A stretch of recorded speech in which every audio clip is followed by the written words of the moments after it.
Assalamualaikum warahmatullahi wabarakatuh. Alhamdulillahirrabbilalamin. Pada kesempatan kali ini saya akan memaparkan hasil jawaban ujian akhir semester mata kuliah statistik. Sebelumnya, izinkan saya memperkenalkan diri saya terlebih dahulu. Nama saya Zakia Tunisa dengan NIM 2486230035 dari kelas 3 Kampus C mata kuliah statistik program studi pendidikan agama Islam S1 Fakultas Agama Islam tahun akademik 2025-2026, dosen pengampu mata kuliah statistik dengan Bapak Muhammad Fatoni MPDI. Berikut data variabel pertama, kedua, dan variabel gabungan. Baik, kita ke penyelesaian soal nomor pertama.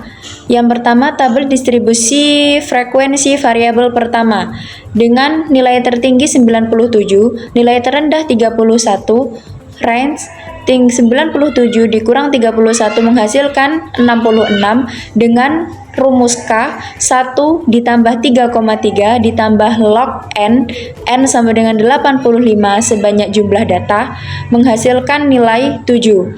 Lalu dengan rumus I 66 dibagi 7 menjadi 10. Berikut data SPSS yang sudah saya kerjakan. B. Tabel distribusi variabel kedua dengan nilai tertinggi 91, nilai terendah 29, range 91 dikurang 29 menghasilkan 62. Dengan rumus K, 1 ditambah 3,3 ditambah log 95 sebanyak jumlah data menghasilkan nilai 7. Dengan rumus I, 62 dibagi 7 menjadi 9. Berikut tabel distribusi frekuensi yang sudah saya kerjakan di SPSS. C. Tabel distribusi frekuensi gabungan dengan nilai maksimum 97, nilai minimum 29, range 97 dikurang 29 menghasilkan nilai 68, dengan rumus K 1 ditambah 3,3 ditambah log 180 yakni banyak jumlah data gabungan menghasilkan nilai 9, dengan rumus I 68 dibagi 9 sama dengan 8 menghasilkan berikut tabel distribusi frekuensi yang sudah saya kerjakan di SPSS. Penyelesaian soal nomor 2, kita membahas mean variabel pertama dengan menghasilkan nilai 71,09, mean variabel kedua dengan hasil 59,02, mean variabel gabungan dengan hasil 64,72. Penyelesaian soal nomor 3. A. Standar deviasi variabel pertama menghasilkan nilai 16,35. B. Standar deviasi variabel kedua menghasilkan nilai 14,63. C. Standar deviasi gabungan variabel ke-1 dan variabel kedua menghasilkan nilai 16,56. Berikut tabelnya yang sudah saya hitung di SPSS. Baik, kita ke penyelesaian soal nomor 4, kriteria tinggi, sedang, dan rendah menggunakan hasil hitung variabel gabungan.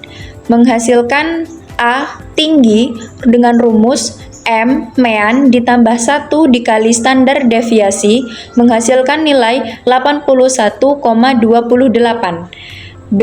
Rendah dengan rumus mean dikurang 1 dikali standar deviasi menghasilkan nilai 48,16. C. Sedang dengan rumus mean dikurang 1 dikali standar deviasi sampai dengan mean ditambah 1 dikali standar deviasi. Jadi pengelompokan nilai rendah adalah 29 sampai 48 dikelompokkan termasuk ke dalam nilai rendah. Dan sedangkan sedang memasuki angka 49 sampai 81. Kategori tinggi dalam angka 82 sampai 97. Penyelesaian soal nomor 5 dengan soal pengelompokan tinggi, sedang, rendah variabel pertama. Berikut tabel yang sudah saya kerjakan di SPSS. Kedua, pengelompokan tinggi, sedang, rendah variabel kedua. Berikut datanya. Penyelesaian soal nomor 6, uji normalitas variabel pertama. Pertama, merumuskan hipotesis H0 data berdistribusi normal, HA data tidak berdistribusi normal, menentukan taraf signifikan, dan C. Kriteria pengujian. H0 diterima apabila nilai SIK lebih dari 0,05, sedangkan H0 ditolak jika nilai SIK kurang dari 0,05. Dari hasil yang sudah saya hitung di SPSS, uji normalitas variabel pertama dengan output SPSS diperoleh nilai SIK to tilde adalah 0,01. Menarik kesimpulan, 0,01 lebih kecil dari 0,05, maka hipotesis nihil tidak diterima, maka dapat disimpulkan bahwa data variabel ke-1 tidak berdistribusi normal. Penyelesaian soal nomor 7, uji normalitas variabel kedua. Pertama, A merumuskan hipotesis H0 data berdistribusi normal, HA data tidak berdistribusi normal. B menentukan taraf signifikan. C menentukan kriteria pengujian. H0 data berdistribusi normal jika nilai SIK lebih dari 0,05 dan H0 ditolak jika nilai SIK lebih kurang dari 0,05. Dari komputasi hasil output SPSS yang sudah saya kerjakan, data variabel kedua, uji normalitasnya memperoleh nilai SIK to tilde sebesar 0,20.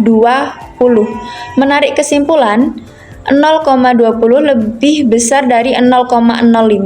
Jadi hipotesis nihil diterima, maka dapat disimpulkan bahwa variabel kedua berdistribusi normal. Penyelesaian soal nomor 8. Yang pertama, merumuskan hipotesis H0 data homogen, HA data tidak homogen. B menentukan taraf signifikan. C menentukan kriteria pengujian.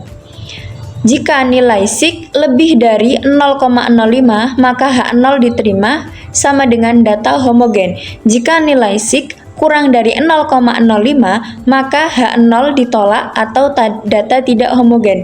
Berdasarkan hasil output SPSS yang sudah saya hitung, uji homogenitas ini menunjukkan bahwa mendapatkan nilai SIK sebesar 0,530. Menarik kesimpulan, 0,530 lebih besar dari 0,05, maka dapat disimpulkan bahwa varians data variabel ke-1 dan variabel kedua sama atau homogen. Penyelesaian soal nomor 9, analisis komparatif perbedaan. Menghasilkan nilai SIK to tilde sebesar 0,00.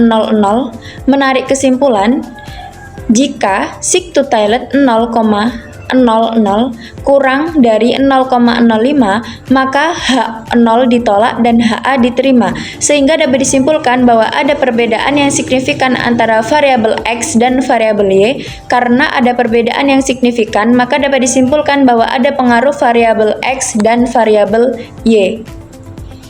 Penyelesaian soal nomor 10, kesimpulan, terdapat berikut data SPSS yang sudah saya hitung. Terdapat perbedaan yang signifikan antara rata-rata data variabel ke-1 dan kedua. Hal ini dibuktikan dengan nilai SIK to tilde sebesar 0,00, nilai rata-rata variabel ke-1 sebesar 110,58, nilai rata-rata variabel kedua sebesar 72,54. Demikianlah pemaparan hasil jawaban ujian akhir semester dari saya. Semoga kurang dan lebihnya saya mohon maaf. Semoga bermanfaat. Terima kasih. Wassalamualaikum warahmatullahi wabarakatuh.